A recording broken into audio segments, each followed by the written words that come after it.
Gonzalez, right? And we will be recording this part, so that you can connect back to it should you wish to. We'll send the link out and all of that. If you feel weird about being recorded, then just don't get on the camera, right? So yes, we have Mr. Eddie Pesante Gonzalez. We have Dr. Luis Ortiz in the room as well. We have obviously Dr. Mann-Hamilton, and we have myself, Dr. Nathan Hosannah. So there are some things that we wanted to make sure that we addressed with regards to our project. First of all, it had to be multidisciplinary in nature. We wanted to connect different disciplines in order to solve a problem that affects us all. Or maybe solve isn't the best term, to analyze and address issues that we all connect with in some form. So I myself am trained as an engineer, but I do atmospheric science related research, right? Dr. Mann-Hamilton is an anthropologist, right? And also Dr. Luis Ortiz, he is kind of in the same bag that I'm in, but he has a different focus. So he does a lot of energy related work and a lot of, extreme effects on people inhabiting cities type of work that does relate to the weather and the climate, but it goes beyond that as well. As well as, Stephanie Quinones Hoyos, who is a student, was at LaGuardia. Now she is at John Jay, right? And Eddie Pesante Gonzalez is a graduate student who is at the Graduate Center, right? And so his perspective, much appreciated. We'll have him talk as well. But we kind of just want to talk with you about some of the things that we planned. So first, we had this multidisciplinary approach, right?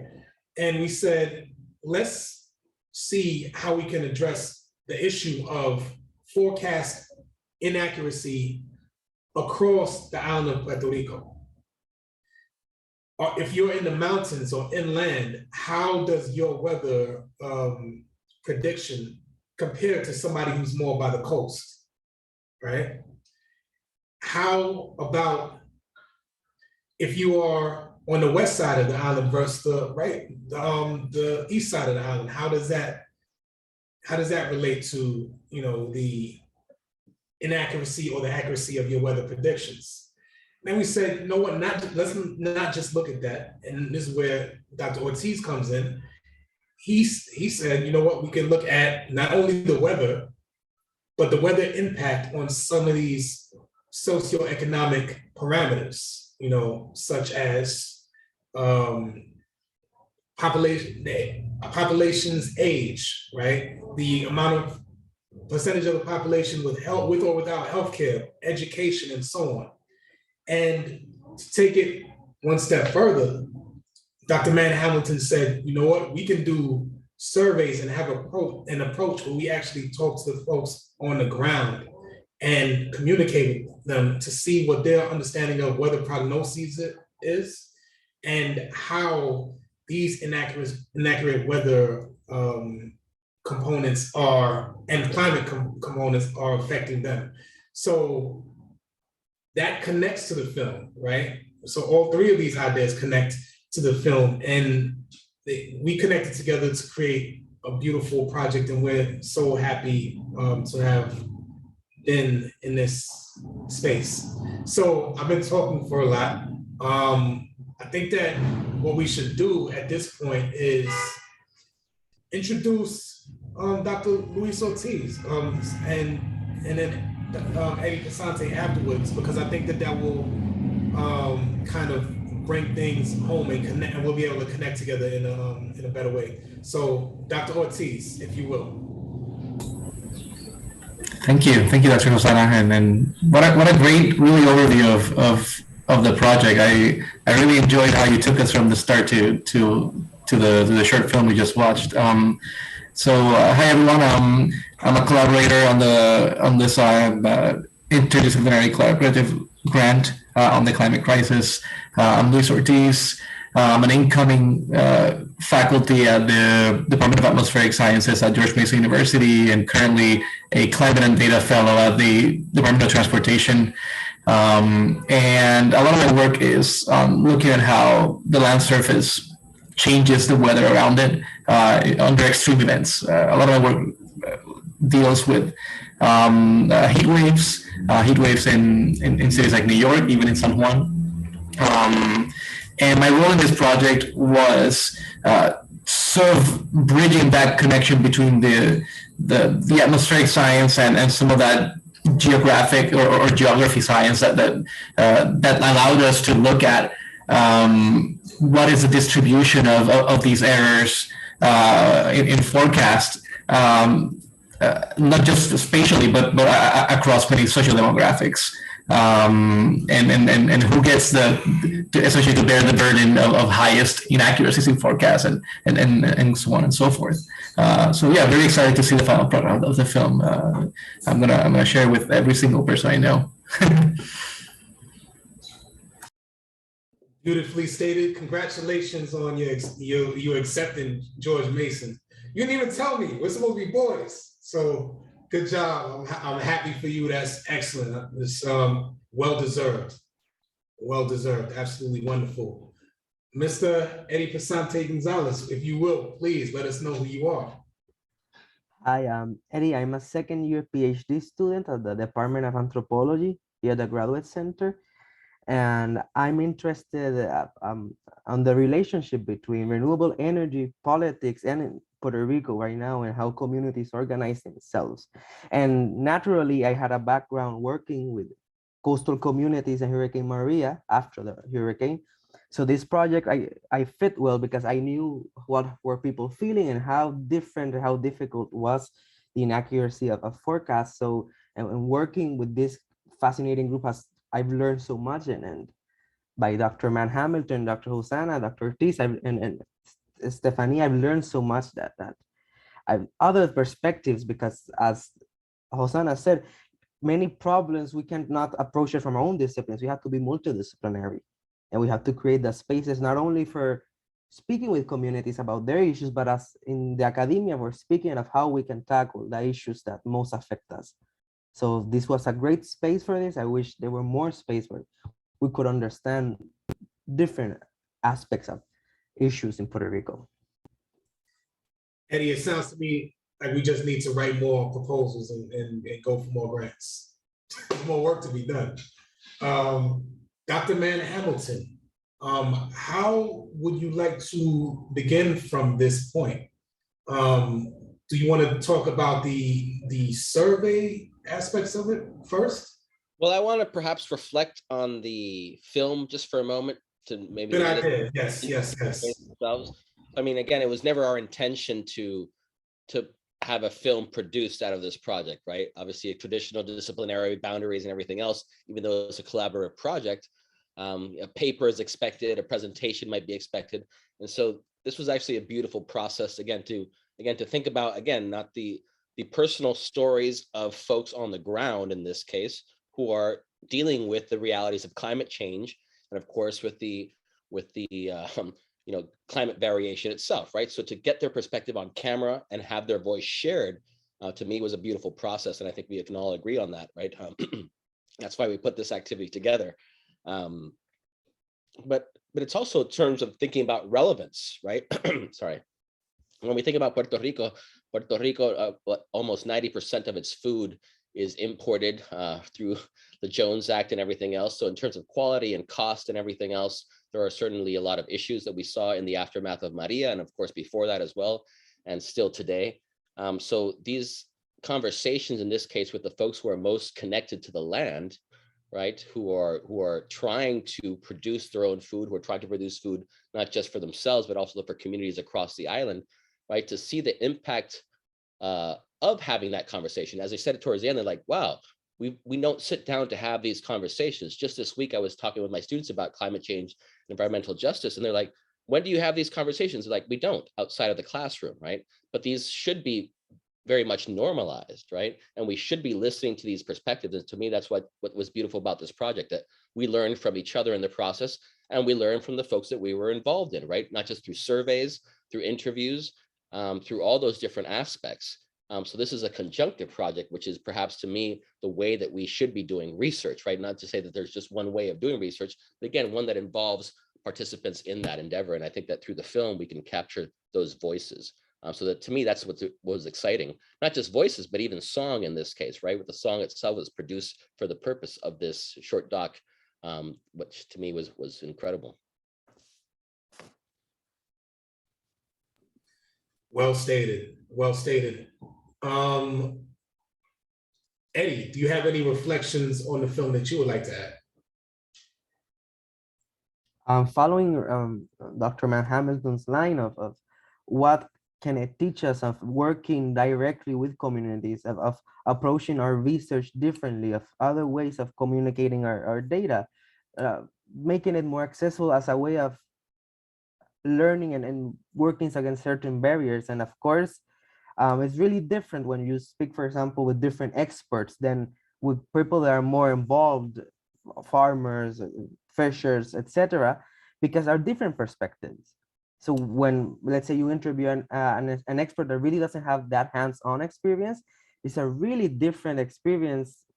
When I saw in this documentary that also makes you reflect on how much we can do to really make a change with using these alternative methods of film, music. They're not what academia usually expects: papers, conferences, grants, but this is also an important contribution. I like that you said that, because as an artist myself, I create music, but at the same time, I am a scientist. So when I was actually doing my graduate studies, you would look in the back of some of my textbooks and you would see rhymes written. And then in my rhyme books, you would see equations. So the total me is all of these things.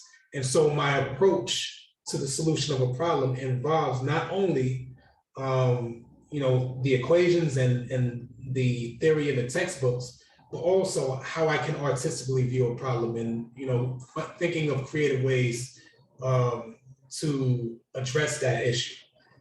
So thank you for that point as well. Dr. Ortiz, do you have any thoughts that you would like to include regarding the film? Yeah, one thing that I found very exciting in our fields, it's extremely tempting to just look at a map and, oh, this is the census blocks of some social demographic indicator, and it's very easy to sort of fool ourselves into thinking this is distribution of impacts of X or Y, right? And through this collaboration, you can really see that you can always go deeper and deeper on what all these things mean for different people, and a map doesn't really tell the whole story, right? And you got to go out there and talk to folks, because you learn something new and just almost always. So that to me, it's really coming from the science side of things. That's really the what I see as something that really impressed me about the movie. Thank you. Appreciate that, gentlemen. I will now share my screen so that we can actually discuss some of the things that we found from our work together. So let me find that really quick. Hold on one moment.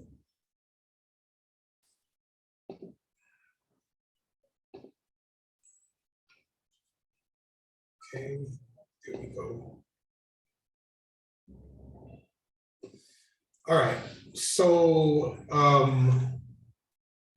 so we did an error analysis comparing weather station data with model predictions that are grid.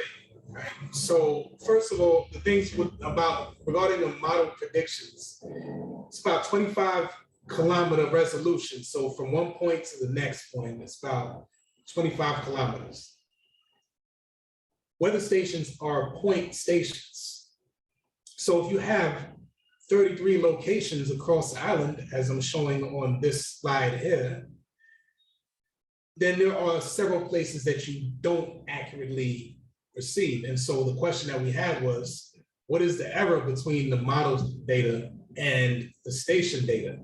So we looked at a 2-year period, 731 days, from the 1st of January 2019 to the 31st of December 2020.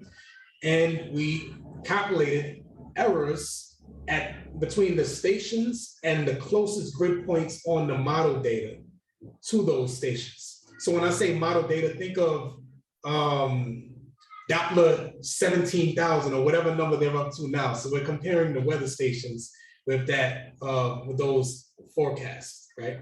But the specific forecast system that we use is the global forecasting system, which is worldwide, and it offers some useful information, but we wanted to see how good it does in a location such as Puerto Rico. So the results of that analysis are first that of the 731 days, there were 275 days on that average across 33 sites, the 33 locations, where we had small errors between the range of 0 to 25%. So that would mean if you expected it to rain 100 millimeters, for example, it would rain 75 or something like that. So, 25% difference. So that's 275 days on average that we got that. But we do see that the error is increasing as we go from east of the island to the west of the island. And that's the first image at the top. The triangles represent the actual stations. The color of the triangles represent the amount of days with that error. So we can see that there are some sites where we surpass 440 days and even more, right? So the beautiful thing though is as we increase the error range, 76 to 100% error. So if you say that it's going to rain 100 millimeters, it actually rains 200. We're seeing less instances with that occurring. On average, there's 145 days where we have errors between 76 and 100%, right? But look at how the arrangement of the station errors change. Now we're seeing a lot of errors in the east, whereas we're seeing less errors in the west, right? And we think that this is related to how storms are produced. On the east, you have the predominant easterly flow of winds that traverse across the Atlantic and hit the east. On the west, you have that, but you also have sea breeze coming in from the west when the land surface is heated. So when these two pockets of wind meet each other, they force upward because the warm, moist air is going to rise. And you have these torrential downpours, these extreme thunderstorms. So particularly during the summer months, so we expect that that's part of it. And even better is as we increase further between 100 and 1,000% error, we see an average of 46 days. But you don't want to be there for one of those 46 days where you're getting errors of 1,000%, right? That's a major issue. So just briefly, I wanted to discuss that analysis. So I think Luis can pick up here because this relates to the combination of some of those socioeconomic parameters versus the forecast. And if you want, Luis, I can actually go to the next slide because that includes the plots that you created that average everything together. So would you prefer me to go to the next slide? Yeah, I think that's yeah. Okay, so here you go. Thank you. Yeah, so what we did here is essentially take all that sort of analysis of what the errors look like in different places where the stations are, and we associated them with the spatial boundaries of what the census calls census block groups which for the data that we're collecting here was essentially the smallest unit we could find. And then once we did that, I divided up several socioeconomic and demographic indicators to essentially look at what are for example, looking at median income,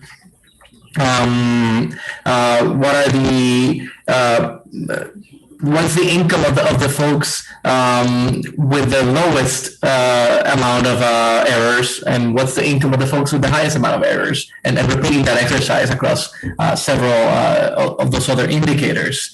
And some of these things kind of stand out, and which Dr. Hosannah has marked here with the rectangles. For example, you look at the purple, you see if you look at the percentage of folks without a high school, which in Puerto Rico is pretty low. But for those lower areas, this seems to be sort of like a higher distribution of those areas with low or essentially low high school degrees, which might be a sort of indicator of lower or higher income areas. When you go into the higher percentage errors, you start seeing a signal of higher errors accumulating in places with folks with higher incomes, which was an interesting understanding. But also, I think it's more of an indicator of those errors being further east, for example, where San Juan is. And you sort of see similar arrangements as you go in towards the higher and higher errors. And something to note here is median income in Puerto Rico is relatively low, especially if you compare it to other places in the United States. So the median income here, for example, is 20,000, even in the wealthier parts of the country. So this allows us really to take a look at sort of like what are the kinds of folks or on average, what are the kinds of folks that are being affected by these essentially variability in forecast errors. As you may also mark the differences in the elderly populations in the lower error days. And this is the kind of analysis that combining all these disciplines really allows us to do. Thank you. Very well stated. So everyone who's in the room, please, if you have any questions that are coming to mind, begin to jot those down, because we are going to get to you soon enough. Dr. Mann-Hamilton and Mr. Pesante Gonzalez, you're up. Here is your slide for your survey information. So from the social sciences side, one of the things that, well, we did multiple things, right? But one of the things we did was create a survey that was deployed across different municipalities in Puerto Rico, more through a snowball effect in terms of thinking about contacts that we had and context as well. So in this case, Eddie, myself, hitting up as many folks that we could find. And we had a decent amount of responses. Again, remember, this was literally in the middle of COVID that we were doing this work. So not only did we get 88 responses through surveys, but we also produced around 13 or 14 interviews, some in person, some mostly on Zoom and whichever other methods of communication, because of course we could not get in close proximity with most folks. But what we found was actually quite incredible, right? In terms of thinking about the information and the amount of information, which then of course was what guided the production of this documentary in itself. We used the same questions that were developed for these surveys in the documentary itself. And thinking again, right, going back to some of the information you presented, right? It's to think about what does that error mean, or how does that error get produced, in this case, on the ground, right? And of course, that's to think about the effects of that error. And the effects are from economic to, devastation on all multiple levels. Right. And at the end of the day, it's about thinking about what that risk produces. And of course, what that risk in terms of thinking about prognosis, right? In this case, weather prognosis, right? If it errs on one side, then of course, it could be devastating, and errs on another side, it could be very good, right? But at the end of the day, most of those errors produced not so good results, right? At the end of the day. And that lack of trust then on prognosis in itself is of course detrimental to a general public, right? Who is going to be facing more and more of these what we call natural phenomenons, which perhaps are not as natural as we think, right? But that are producing either hurricanes, hail and dust, or whichever, right? And through these surveys, what we found is that there's actually a lot of concern from most folks across the spectrum in Puerto Rico, with higher degrees of education, without higher degrees of education, right? Again, this is a deep concern. Climate change is a reality, right? I think it was almost like 100% of respondents indicated that they had felt or witnessed changes in the local climate within their lifetime, right? So they are seeing these things up close, right? It's not, there are no climate deniers in this case. They are feeling it every day in their bones, not just in the realities of everyday life, right? But another thing that to me was fascinating is, and this is what the title of the film was, El Barrunto, right? And that goes back to thinking about traditional knowledge. Traditional knowledge, in this case, that is being lost as well, right?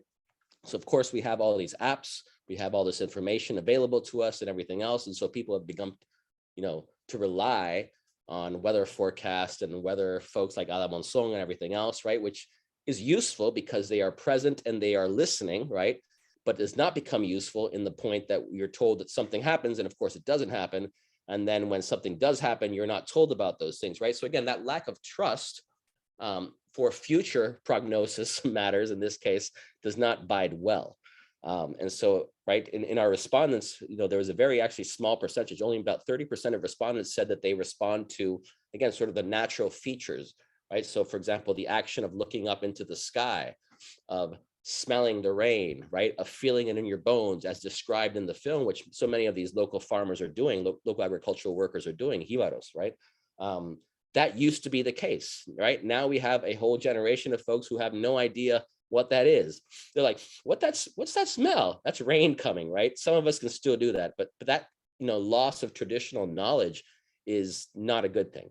It does not bide well as well in terms of thinking about what the resources and everything else available, right? Because unfortunately, the reality of Puerto Rico right now, and some may not agree, but it's a colony of the United States, right? And politically, we have a lot of corruption, right? And so in terms of thinking about how to remediate some of these processes that may actually benefit communities, it's not happening. There are emergency plans, there are all these different things, there is all this information that's available, but no action is taken, right? So at the end of the day, what we need is folks who are informed on the ground so that they can inform themselves, but also react themselves to what is happening so that they can protect themselves, their family, and their community. That to me is what the important part is here. So Eddie, I'll pass it on to you because I can keep talking for hours, so please. And for example, when speaking with climate experts and you ask them, do you rely on any traditional ecological knowledge? Or they say, no, we don't have any idea. But we've heard old fishermen that would say that you look at the moon, etc. Well, that knowledge also means like a disconnect with what's around people. That's what these climate experts will feel like, that people are more disconnected with their environment. We are more disconnected with our environment, and that translates into a really a lack of knowledge of many things. Climate versus weather, this language that also means a lack of education. And as Ryan Mann-Hamilton was saying, it also implies that people after Hurricane Maria, many people trace it before Hurricane Maria. The after Hurricane Maria made people aware of the climate, not only expert, but everyone, because you realize you couldn't neither trust the government or any other sources. So that lack of, I'd say, distrust made people say, okay, we have to be prepared our own selves. So when you talk with people organizing community, they would say people really don't trust these clans. So they want to be informed from themselves. They want to understand different maps. They want to understand the data scientists use. So they want this knowledge to be more accessible, because, for example, tools like Caricoos are great tools, but can have the problem of being sometimes too technical. And if I'm not completely versed on this language, it can affect me how I understand, how I prepare or not prepare. What if I go that day to the ocean and there are strong currents and I do not understand it? It can really affect my life and those around me. And so this means that we found that there is a lack of knowledge, but there also a will to learn. people want to learn and people want to have the tools. And some people say the state should do it. Even if the state doesn't do it, they still want it. And there are programs. We have programs like Sea Grant and other institutions at the University of Puerto Rico that try. But as we know, they're also against their own issues of lack of funding, lack of resources. That a way that we can challenge that we found in our interviews and surveys is helping people, giving people knowledge, and also we are ourselves getting up to date. I don't know anything about this. So if they ask me, I was the first person that I wouldn't know what to say. So that will also reflect on how we as researchers have to understand, and we can use it to tell people, hey, people need to be informed because Hurricane Maria can be a possibility for each year as climate change worsens. So people have to be prepared. You can't feel that vulnerable every year because you won't be able to live between July and October or November. So I think that's one of the best contributions of our work, finding ways of understanding knowledge and scientific knowledge. Thank you. And I couldn't have stated it better. That was expertly done, good sir. So the time that we have left in our program is approximately 8 minutes. You want to give the audience a chance to converse with us, ask us questions, give your thoughts. If you want to type it in the chat, you can. If you would like to allow us to hear your voice, even better. But we wish to hear from you. So please, by all means, let us hear from you. We would love to hear from you. Yes, Dr. Cuellar. Hello, everybody. Thank you for this wonderful documentary. I'm introducing myself. I work in the math department. My background is statistics, but actually I did for my PhD work in climate predictability. So I'm just like blown away on what the interviews were getting across. And I think this project actually brings a window of opportunity to actually conciliate, that idea that we have as scientists understanding the climate, to go and talk to the community, tell them how to understand, right, climate change, but instead, from hear what they were saying, explaining what they mean by they understand by tiempo, what they understand by weather, by climate, by all these, how they see the changes, what they have observed, in the changes of the weather and the climate and the different time scales and everything. That I was taking notes. They're like having a conceptual understanding for empirical knowledge, traditional knowledge on how these concepts actually are, and then go back as a scientist to talk to them and say, okay, let me use your conceptualizations to actually help me communicate the science in the same words and the same way they are seeing it, right? And then trying to help them kind of like I don't know if you have done that. So my question is like, have you planned any actions or activities where actually these people that you have interviewed or other communities actually create a systematic way to compare what they predict from their own methods and what they actually see, and then kind of like try to do it over time, right? So like visually in a calendar or something. So they take notes, they write whatever the prediction was made by the app, and then they write what they thought it was going to happen. And then maybe they can also write what it used to happen at this time of the year, and then kind of like build up an archive and then measure that separation from their knowledge of what they knew that it was happening before climate change, it was clear, right? And what is happening now. And then use that to help them explain that unexplained variation that they're seeing now, right? And then, so I don't know if it's making sense what I'm saying, but I'm just super excited to like hear all these and like the opportunities for channels of education on both ways are amazing. So I don't know if you have any thoughts or plans for future things, or you actually did something like that. Well, one of the things that is happening, sorry, Nathan, just to jump in, but we actually Go right ahead, please. Weather system, so that hopefully will come in July. That weather system will be installed on a farm in Puerto Rico to do exactly that, right? To measure the reality versus, again, the perception, I guess, whichever were. So that's still in the works, right? Part of the limitation is just in terms of thinking about funding and everything else, but it is work that we will continue doing. But more than anything, it's also just continue to having the conversation amongst agricultural workers, not just workers themselves, right? Other folks as well. And that will continue through other means as well. Thank you, Dr. Mann-Hamilton. Melena, I will continue that dialogue with you, but I also, before moving on, I would like to also state that, first of all, thank you for that. That's an incredible idea.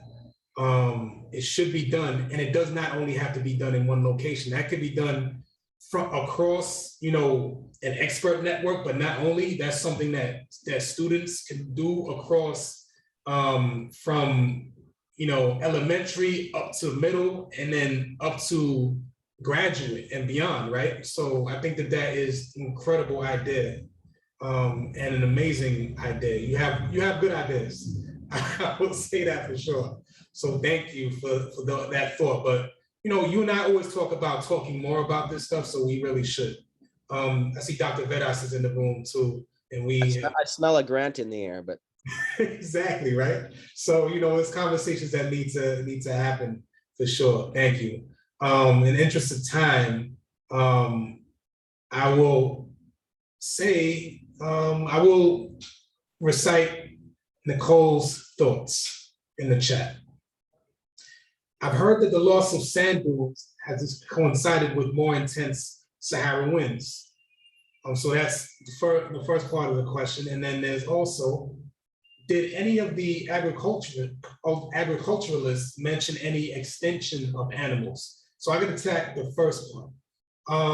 So the Sahara winds themselves, the intensity of the winds, I would say as a scientist who looks at Saharan dust, that I have to go into that over time to give you a very clear, concise, and to the point answer. What I will say is that the Saharan dust that I measured, not so much the winds themselves, but the dust that comes within that Saharan air layer, intensifies in relation to some of the things that are happening as regional processes, such as the North Atlantic Oscillation, which is a teleconnection between pressure gradients across the world, in addition to some of the things such as like the El Nino Southern Oscillation. So there are impacts that I need to look at in order to answer the first part of your question.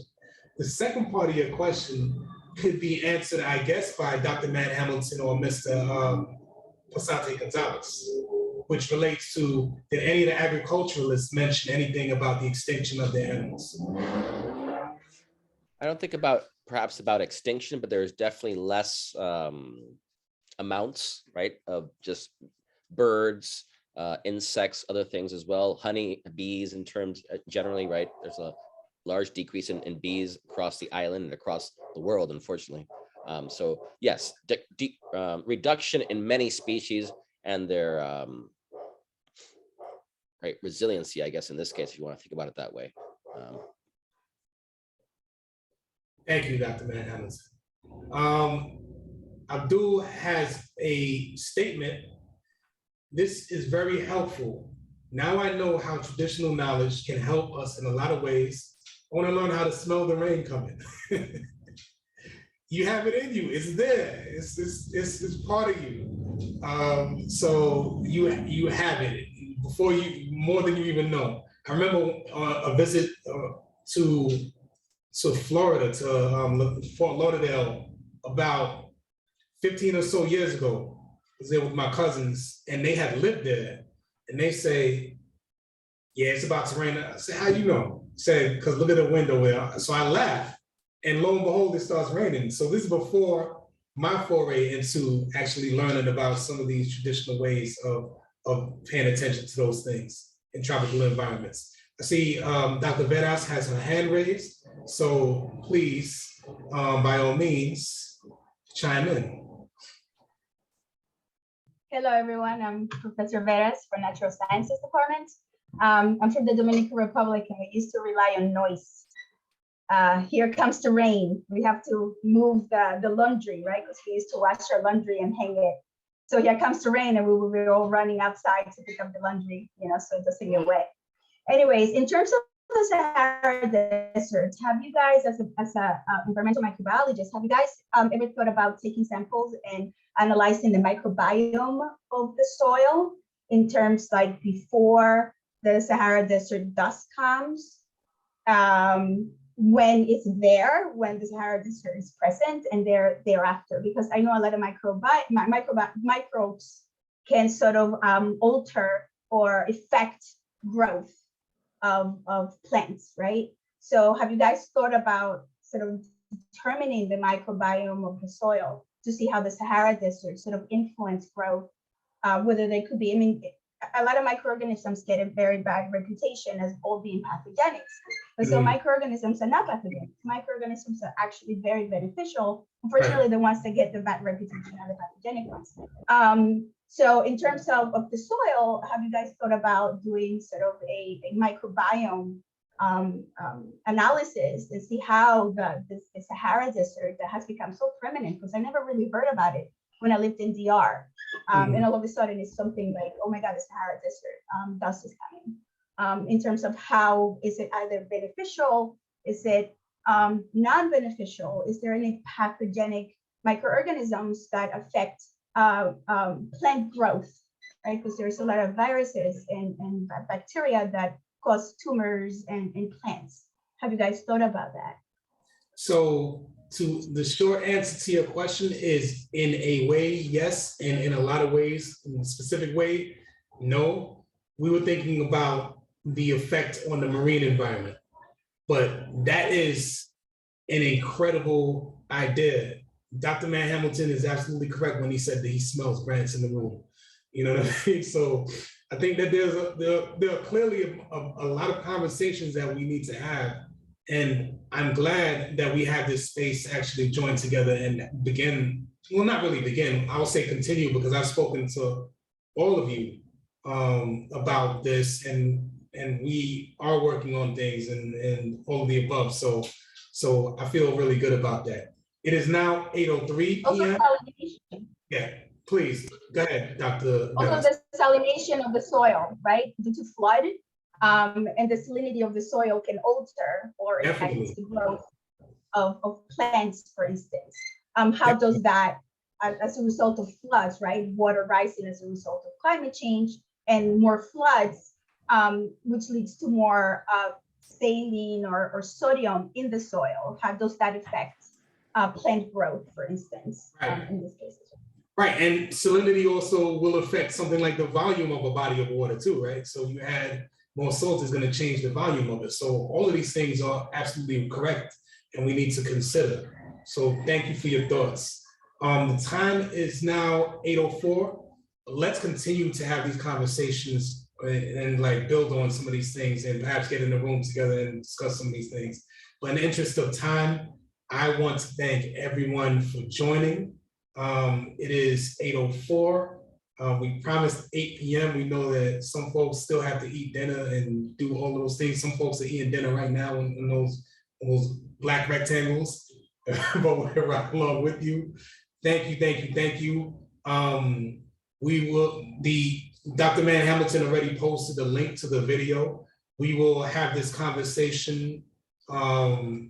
This conversation is recorded, so we will send it out to everyone once we, get all of our ducks in a row.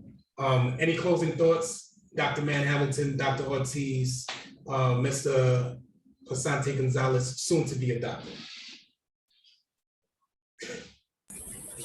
Dr. Quillar and Veras, that we will be reaching out to you shortly to see how we can further some of this research, because there are opportunities.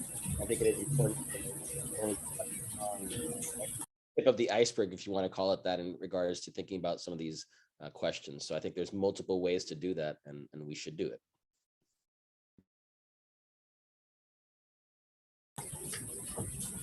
I smell a grant.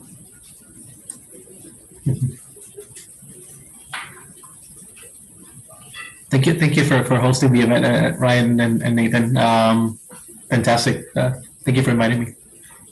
Absolutely. Thank you. And me too. Everyone, again, please, okay, Mr.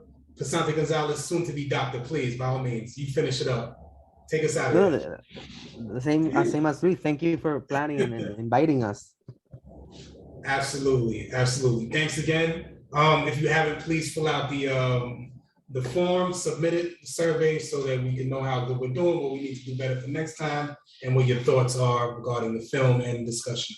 Thank you. Talk to you all soon.